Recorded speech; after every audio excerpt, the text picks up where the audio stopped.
বন্ধুরা, আজকে আমার মেয়ে নিমকি বানাবে। নিমকির আটাগুলাটা তোমাদের দেখানো মিস হয়ে গেল। আটাগুলাটা সাধারণত সবাই এটা পারে, এটা গুলা একদম সহজ।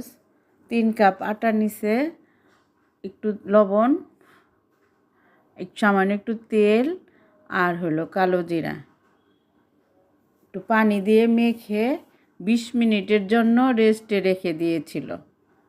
রেস্টে রাখার পর তারপরে রুটি আকারে বেলে নিছে। 6টা রুটি হয়েছে, ছোট ছোট 6টা রুটি আকারে বেলে এখন লেয়ার করছে। লেয়ার করার জন্য তেল আর আটা গুলে নিছে।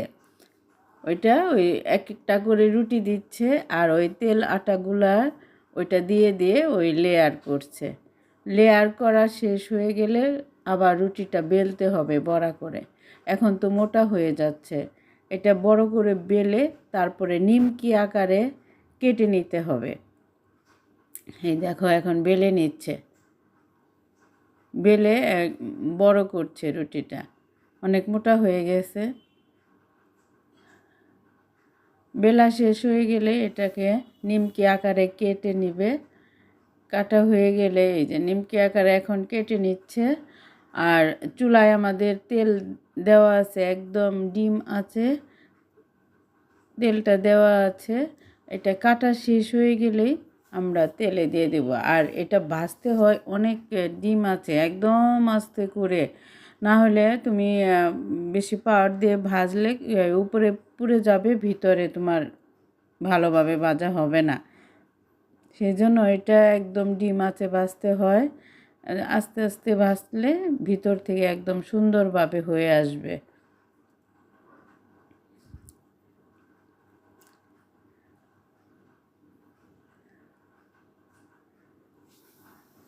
বন্ধুরা, সবাই আমার মেয়ের জন্য দোয়া করবা।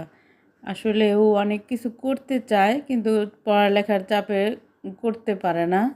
খুব ইচ্ছা ওর, এটা রান্না করবে সেটা রান্না করবে, এরকম মানে ওর খুব ইচ্ছা যে ও শিখবে। দেখছো বন্ধুরা, একদম বাইরের যে নিমকিগুলা বিক্রি করে সেম ওই রকম হয়েছে। তোমাদের আমি ভেঙেও দেখাবো যে কেমন একদম মচমচা হয়ে গেছে। অনেক সুন্দর হয়েছে, কালারটাও একদম, খেতেও অনেক মজা হয়েছে।